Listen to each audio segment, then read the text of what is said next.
Hi everyone, I'm Christina Ochoa. Karen Goro. And today we have our new producer, Jessica He. Yay! We're reaching new heights of professionalism. Yes. Look at this sign. Just real quick. Well, to those watching on YouTube, look at the sign. You can see the sign behind us. And to those of you, imagine a magnificent black sign with a glowing subtitles and a kind of, I'm not going to say Art Deco, but it's a nice font. Yeah, and just don't look too closely because we did cut the border with like a little stop looking now. No.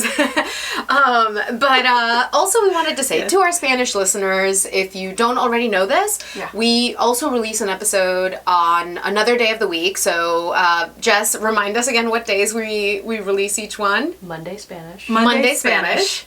Thursday English. Thursday English. So on Mondays, for our on Friday, Spanish, I think we just do we just reach into a bowl and pick out another language, right? That we like master in 24 hours. Pretty much. We do a lot of Duolingo and then pick up a new language and then it's a surprise episode on Saturday. Just kidding. That's not true.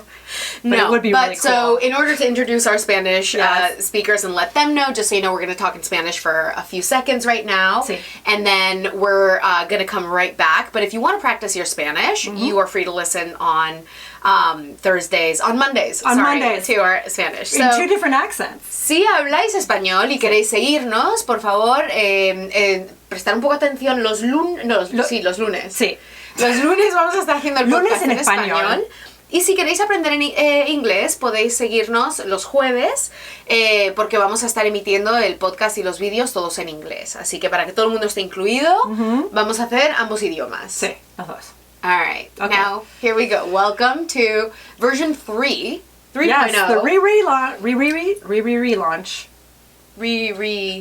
Yes, the relaunch. Relaunch. Whatever. Yeah. The third version of subtitles in Spanglish. In Spanglish, because every once in a while we do throw in some Spanish. Yeah, and we wanted to start this new kind of like version of our podcast with a topic that we talk about a lot. We mention art versus artistry. Can you separate the two? Can you separate the artist? Yes. Not art. Artists. Versus their artistry. So can you separate an artist from their work? Right. This thing is so, can I swear? Fucking layered.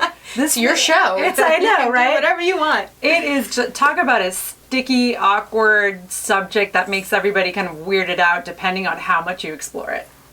Yeah. Well, I mean, I understand because a lot of the time, the only reason you would want, you would want to separate the artist from the artistry or the works of art are when something sticky and uncomfortable happens. That's right. I mean, if someone is just really great and they just donated $1 million to ocean cleanups and like wonderful, you're not going to be too concerned about separating this from their work. Yeah. You're really only focused on doing it when, look, they do something illegal, something immoral, something, that is just condemnable. So then it becomes the question of, do you condemn their art? Yeah, and it's one component of this, I think, is like, for example, when you take in that artwork, whether it be a film or music or on and on, is simply the enjoyment of it a celebration of the person? Because in which case, like, for example, you and I actually both went to the same birthday party 2 years ago, and it was shortly after the whole Michael Jackson documentary with those two little boys and all that. Yes. And they did play Michael. And I think both of us were like, wait, what's going on? Like, are we allowed making to a statement? Dance? Why is the DJ doing this? Right. Like, and I think a lot of people, I'm not going to say there was a hush fell over the crowd or anything, but it's like, do you dance now? And let me tell you now, just in very recent history for me, I made a playlist, but I picked a song from one of his very early albums, Off the Wall. And I was like, maybe that was before he was molesting children and it's okay.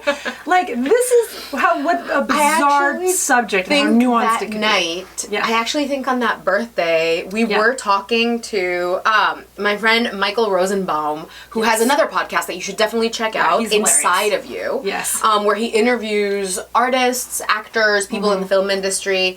And, he has very insightful and in-depth conversations, long form. So we were talking to him and we were like, are we allowed to enjoy this? What do we do? All of us kind of had the same question at the time. Yes. For me, I think my delineation is very, very clear. because if the artist is profiting and monetizing currently, that's where I draw the line. So I'm not going to necessarily buy or play R. Kelly's music because he's alive. If the artist is long gone or has passed away and I am not in any way endorsing or, you know, helping them monetize and profit, then the line becomes much harsher, and then I'm maybe probably not inclined to support them. Okay. But I think that that's also a hard thing to do. It is, yeah. I mean... The awkwardness. Yeah, it really is. You know, but what if, and then if a song, like, you know, what is it? How's that song go? The remix to Ignition or whatever, the just amazing R. Kelly song. The song is amazing. If somebody plays it, you know, do you walk out of the room sort of thing? Do you talk to the DJ?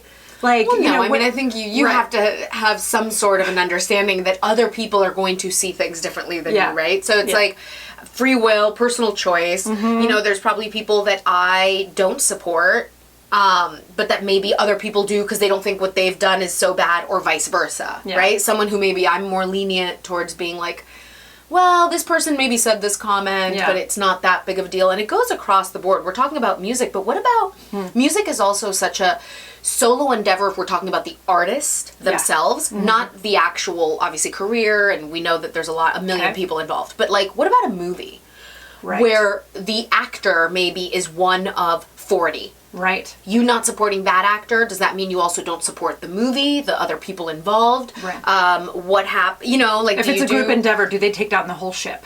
Yes. Right? Yeah. And do collectively as an industry, corporations, and the people in charge, are they responsible for encouraging or condemning the artist? Is it up to, do we encourage them to be like, yeah, we're not going to support, you know, Chris Brown if he has the allegation, you know, like he's beating somebody up, or if we talk about Kevin Spacey, right? We discussed that at one point. They actually cut him out of a film and retaped him using Christopher Plummer, probably to significant expense, I'd say. But I think probably a lot of people, those that found out about it, said, sure, good move. Yeah. Kevin Spacey's a creep. Well, also that might have been the exception because they were still in post. Yeah.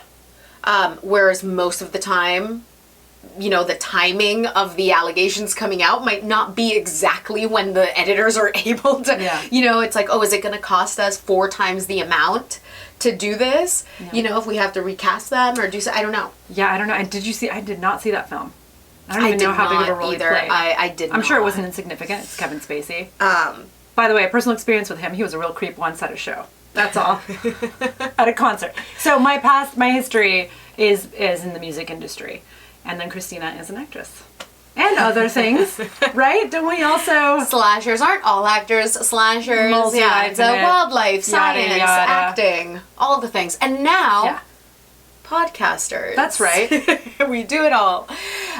No, but I think, I mean, also, you know, Karen brought up a really great point, which is historically, you have such a volume of work of questionable characters contributing to society with their work, right? You have Picasso, and you have people that again, morally, and do you distinguish that? And even going beyond just the art, if you're looking at a person, right? Somebody brought this up, and I can't remember who it was because the argument wasn't valid for that conversation, or I didn't feel that way, but they were like, oh, Martin Luther King, you know, renowned philanderer, does that take away? No, of course not. It doesn't take away from like what the rest of it did. So, I mean, this conversation can go beyond just specific works of art, but enjoying art, I think if you can separate the two, that's your personal choice. There's some work I can't separate, right? Like, I can't separate right now. No. I know what you're going to say. You know, like, there's people who, and we'll use the Michael Jackson example because that's like the biggest one. But, you know, you can't listen to a Michael Jackson song without having and not think about it anymore. Exactly. Or I thought you were going to touch on Woody Allen. I was. Yeah. I feel like we talked about that last where, week. You know, a teenage girl or barely out of her teenage years girl is aggressively hitting on him, if not just begging him for sex. And now you're like, goodness, what does that mean? Everybody's allowed to write their fantasy into a movie, but it's supposed to be a fantasy. Right, but see, he made it into a reality. That's also part of the whole. That's also part of just art in general, right? Is like if you watch that movie before you had that context and you loved it, because you enjoyed the art for the art's sake. Does that mean now having all this context turns it, but does that take away from how good the art was or how at the time, you know, to me it's like that when you go to a museum, and we've talked about this, like you see the little inscriptions in the walls, and a pet peeve of mine is when the artist, or sometimes the artist's representatives a lot of the time, or the museum curators, they put all these things that are supposed to make the art more valuable somehow, right? It like, maybe it's like this beautiful abstract painting. Okay. But instead of them just assuming, okay, people will like the painting for what it is, and by the way, here's the bio of the artist, which is great. Yeah. Then it becomes like, this red dot, you know, is really representing the tortured soul of the infant inside the artist. And I'm like, oh, just give me a break. Like, well, clearly they made that up. If the artist said it, that's a different thing. But even if the artist said it, I'm like, let me enjoy the painting. Tell me about the material. You and I are different on this point. Yeah, like sometimes I do like getting the insight from the artist. Like at the time, you know, I was going through something incredibly painful, and this is the art that came from it. I'm like, ooh, interesting. I do like knowing that. I don't want to be told, you know, without the artist's knowledge, like somebody making it up and saying, and this is why. Yeah, I don't think they make it up, but I also don't think, I think that could be an additive. Look, I love going around with the little, you know, the tour things. I love that. I love getting context and learning about things when I enjoy them. But my first impression of the art itself has to evoke an emotion. Yeah.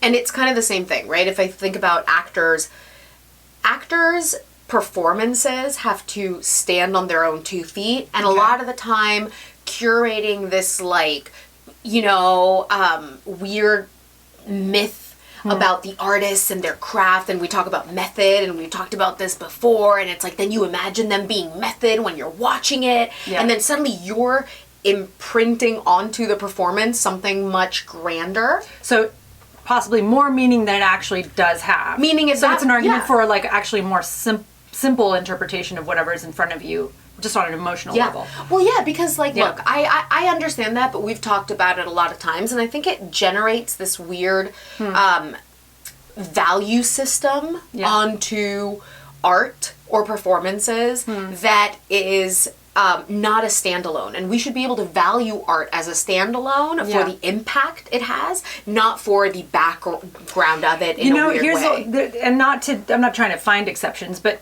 in the past, artwork did communicate history, ideas, context, and all that stuff. So, like, when getting some of that background, it's helpful because they were tools of communication more than just emotional kind of prompts or, you know, like little jobs for you to feel something. I think abstract art probably kicked in, I'm thinking, after photography, because now we didn't have to do like representations anymore in the same way. So then it was just an emotional kind of, you know, like a Jackson Pollock type thing where he's splashing onto a canvas and you're supposed to get a feeling from it. We didn't have to reproduce people's, you know, portraits, and I mean, like, fiel, ¿cómo se dice fiel en inglés? Like true to form? Yeah, true to life. True to life, thank you.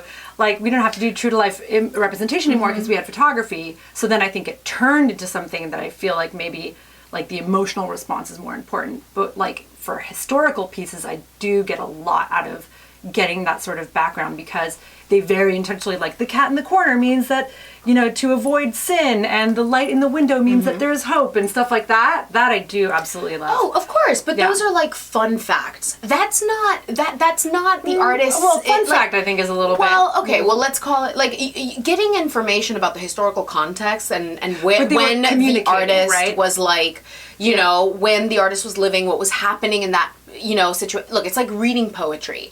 Like, of course, learning that, you know, Benedetti is fighting against the communist regime in his country when he's writing, you know, his poems, and kind of like the impact that poetry had and how revolutionary it was and disruptive it was is fantastic. But if the poem itself doesn't move you, I don't care about the like context. It's a bad poem?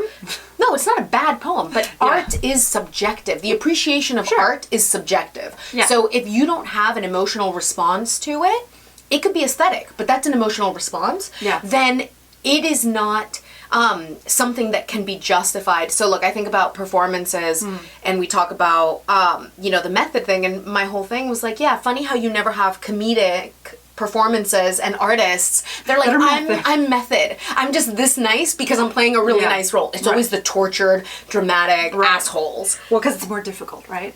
But Even though everybody says comedy is more difficult. Exactly. But then it's like, who do we value more?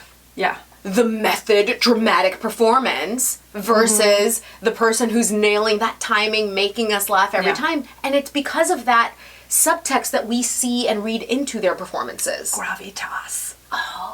Anyway, we will have more to come back and continue discussing after a little break for our sponsors and advertisers. Dun, dun, dun, dun, dun. My very specific notes, it's really just arrows and doodles. And, we searched our souls. James will supervise pivot. All right, ready? Yes. That's our producer, Jess, keeping us in check. We start getting a little distracted talking about notes. Okay, so we are back.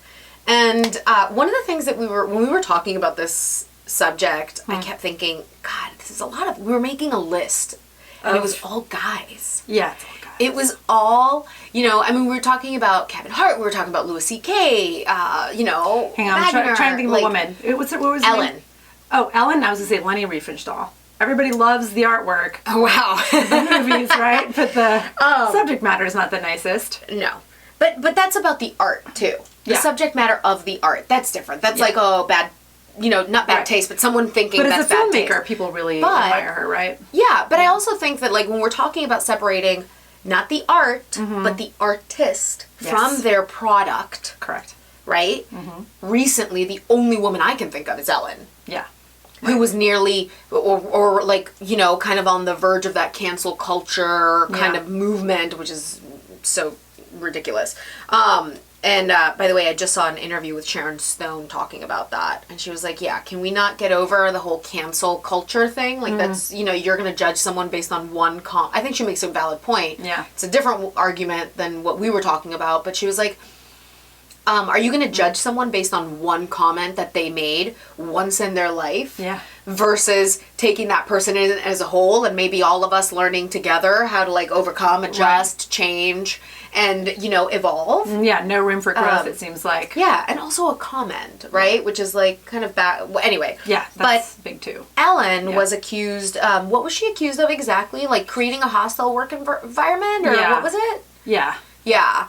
But do we remember specifics? Yeah, but do you remember any huge specifics on what it was? Well, a lot of her producers, I think, were being really unkind, at least towards employees. I've heard actual stories, from people that I know who know people, kind of thing. That actually her direct behavior too has been pretty.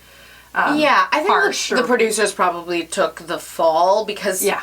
Otherwise, there's no show. If she takes the fall, there's no show. If a producer takes the fall, they fire them. Right. Give them a severance package, whatever they need to do. But there's still at least a product. Yes. But she was the only one that I could think of, and mostly it is men, and mostly it is pretty abominable behavior that people are judging. So it's not necessarily, just kind of off to the side. Yeah. So I think it's harder at that point. For now, we'll say historically too, more men became famous as artists than women. 100%. So that's part of it. Because I think being evil kind of it's applicable to both sexes. Yeah. And I think it's also a little bit it's difficult because so many of these allegations that are being made, some of them proven to an extent, others just allegations sometimes, you never really know. So I think that there's a lot of weird confirmation bias where people are going to try and pick at things that they can use to support whether they want to support the artist or not. Hey, if I really like this artist, I'm more inclined to try and find reasons why we should give them the benefit of the doubt. Yeah. Whereas if I hate this person's art and as a person in general I don't like them, then I'm very quick to probably accept any allegation and be like, what also clouds it or makes it difficult is that I think usually the artist is supposedly putting something of themselves, right? Their soul into the product. So then doing that, separating the two, it's like, yeah, but it's supposed to be you, right? Like, I have a unique point of view. I'm an artist. I'm this. I put everything into my performances. Like, I lose a little bit of myself every time I'm a character, blah, blah, blah. So then it's almost like the authenticity comes from the product being part of them. But then if things change, maybe they'll say, well, you know, my art is a product and it's not me. So I think there's a little bit of playing with that too, if it benefits you. As terrible as this sounds, and there's a lot of actually scientific papers that support this, culturally, we have all contributed to this weird ethos of like, oh, the tortured artist, the artist who is like mentally ill, kind of crazy, on the fringe of society, doing things that are dark, or they need to be on drugs or whatever to create this beautiful artwork. Like a Van Gogh situation. Exactly. Yeah. And so what ends up happening is that a lot of the time we correlate those types of personalities, the egocentric, narcissistic, kind of like self-absorbed and whatever, traits, to talent. And the reality is, and again, back on these papers, like, there is no direct correlation between being talented and being an asshole. But society will think the asshole that's talented is more talented than the nice person. It's like because they have to communicate something, whereas somebody who's highly skilled but has a very kind of even, pleasant temperament isn't. Like, does it need to create art? No, I don't think that's the case at all. Well, meaning I'm not saying that's what it is, but I'm saying is like that's maybe how the view is shaped. That it's like those people that are like, I will live on the street and I will eat a rat before I take money for my art. That sort of thing. You're like, my God, they really live for this. That sort of... or they're mentally ill, and we've then decided that you know... I'm just saying, like, it's true. There's a lot of behavior that, to me, that's the one thing that I think is a problem. It's allowing behavior that is, a lot of the time, toxic, whether it's in a work environment, whether it's, you know, kind of like in a collective, especially in film, we see it all the time. You work with people, and you wonder, like... wait, why are they allowing this person? Why does this person have weird rules that apply to them that are just like where they're allowed to do this crazy shit that's toxic to everyone else that works with them? Yeah. And everyone is like enabling them to do that, or allowing them to, like, you know, show up at work drunk or high or something insane and become abusive. Yeah. And it's like, oh, because, well, you know, that's just their process, or that's how they're that talented. And I love the expression, if you're rich, you're eccentric, and if you're poor, you're crazy. I think now that also applies to talented, but talented, you know, whatever. Also, if you're crazy, you're talented. Yeah, I think, but that's what I mean. Like, I think that that's the one thing. Like, we are no longer in a society that needs to enable and endorse behavior that is not good, regardless of the talent level of the person. Like, I don't think talent justifies treating other people, because my stance is you judge the person as a human being, period. Not as an artist or a man or a woman or a whatever. As a human being, is this person doing good? Is this person kind to others, or whatever it is? Yeah, not an artist in the normal sense, but Steve Jobs, well known to be a tyrant, but also, you know, an icon and a hero to so many people, because he kind of dragged Apple and turned it and molded it and demanded things of people that they didn't even think they could accomplish, and did it. And he was terrible, apparently, to work for. But like, and he was brilliant and all that. But here's stuff. my argument. Yeah. I guarantee you, in the entire world, there are another, just to put a number on it, 1,000 people that are just as brilliant, that are not assholes. Yeah. So let's stop appreciating it, right? It's what there was another analogy that the other day, I think it reminded me of this exact point, but it was something, when they're like, look at how handsome Ted Bundy was. Oh, God. Right? And they're like, oh, compared to what? The other serial killers? So in which case, yes, compared to the other serial killers. But it's like, guess what? I guarantee there's other handsome men in the world that are not serial killers. Like, why? Here's an even more creepy thought. There's probably other more handsome serial killers that we just haven't caught yet. True. Sorry, but hey. What I'm saying is, like, we then create this connection between brilliant and tyrant. Yeah. And we allow it. We make exceptions for them instead of saying, you know what? And I think James Cameron, I don't have this experience at all, but, you know, and I've met him very briefly once or twice, but again, it was so limited. I don't have like a data pool to draw from. Yeah. But like, he's renowned for being incredibly difficult and also tyrannical and very much like a dictator, basically, in his environment. And people, if that's the case, I think to myself, like, you know who doesn't have that, supposedly, a reputation? George Lucas. I would say a lot of people would argue they're just as talented and brilliant as each other.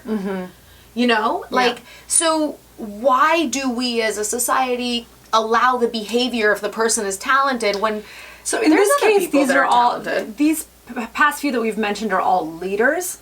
And, you know, we associate it with leadership, Well, sure. Or it's not an easy job to be a leader, right? You can kind of lead or be liked. I feel like that's something that's set out there. Like the Tom Cruise kind of more recently when he was really coming down on his crew about COVID.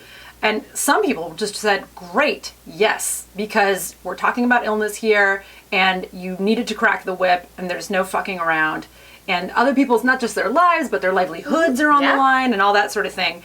And in that case, like some people might say tyrant, other people might say, you know what, there's a benevolent dictatorship going on here.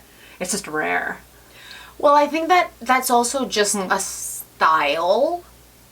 Like, I don't remember necessarily, like, I think that's a leadership style, right? So, like, we have just as harsh measures on Animal Kingdom.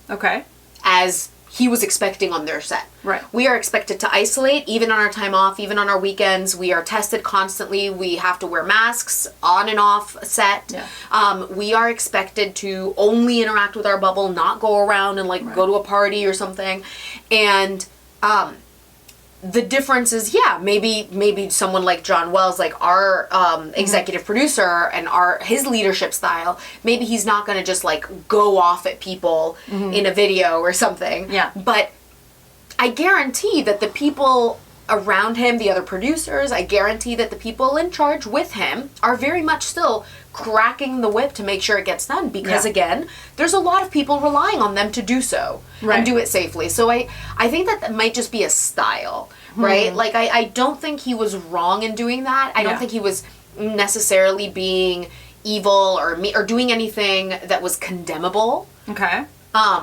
Well, so I think it was just harsh. Yeah, I mean, look, I think I'll agree with you on this because I believe too. I think for the most part he was doing the right thing. Some people do respond to having the whip cracked. They like that military style, but I feel like the tendency today is to have a softer and softer touch to the point where sometimes like things don't get done, or you know, it could have been like, hey, listen, Tom, you could have like politely taken everybody aside quietly. And I'm like, I don't know if you get the same results.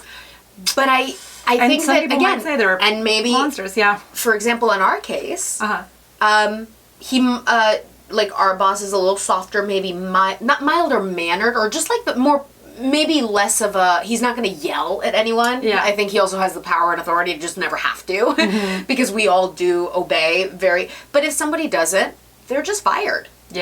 So I think it becomes a different kind of, you still have the consequences. Some people would probably rather get yelled at to have like a warning sign than to be told you're fired, you're out of a job. Other people rather get, you know, just told, oh, you crossed the line, you're out of a job. Don't you dare scream at me. I'm not a child and I'm not your child, so don't yell at me. Again, I think that becomes about leadership styles. You know, if he were taking a bat or like a flogging. Well, that's illegal. Exactly. I think that becomes a different thing. The style. I mean, I guess, you know, this is going to take a turn way too much into like people's sensitivities and workplaces and so on, but just the idea that like, well, they created a hostile work environment because I felt like if I did anything wrong, I'd be yelled at.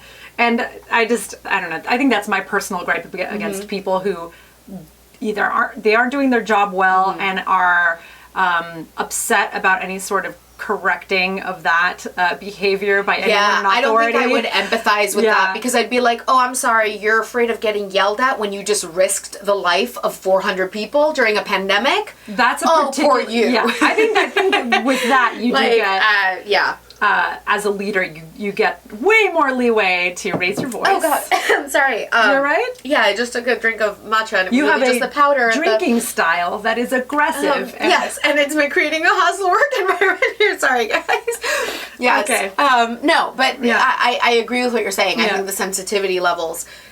And I think we're in right now in the zeitgeist, it's so common for people to be overly sensitive about things without actually trying to perhaps bridge that gap because you have to work on it both ways, right? Like I understand somebody can say something that's offensive and how you receive that is up to you, and how they say it is another part of that equation, and then there's a space in between, right? They have an intention, you have a reception of it. Yeah.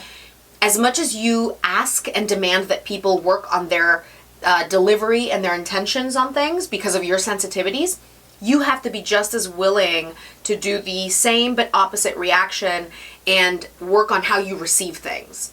If you're asking them to work on how they deliver it. So that's kind of like, and I think that works with everything and across the board communication in general in a social environment. Yeah, I think it's a question of maturity. Ultimately. Yes. Maybe we don't. Who said this? Like, I think there was a meme that said, like, maybe let's not give anyone under the age of 20 the ability to cancel somebody. Like, maybe let's give it only to people who absolutely. are a little more mature and have some discernment. Yeah. Yeah. We take their credit cards away so they have no buying power. So marketing people to market to them. Kidding. Credit cards for everyone, and you get a credit card, and you get. Actually, my first credit card was in college. They just did a little sign up on campus. Oh, yeah. That's and then dangerous. I called them to reduce my percentage because I was like, hey, listen, I've had this visa since the dawn of time. And they're like, no, we're not going to budget. And I was like, damn you. But I also don't want it because it's good for your credit to have a credit card for a long time. And for people out there, this is not financial advice. We are not responsible and liable for any decisions you make out there. It's like a little disclaimer at the end of the I will say this. Yeah. Pay your debts. How's that? Is that safe to say? No. Don't get in debt. Don't get in debt. That's my vote. And if you don't have money, don't spend it. Yeah. All right. Well, you guys, thank you so much for another week. And on that note, we're giving now life advice. Yeah. That's with Karen and Christina. We will be back next week, and we will be talking about how to make a pilot. Yeah, episode. I think that'll be fun. Yeah. I'm going to learn a lot. So thank you so much for tuning in. Once again, I'm Christina Ochoa. I am not. My name is Karen. And Karen and I bid you adieu. Ciao. Ciao.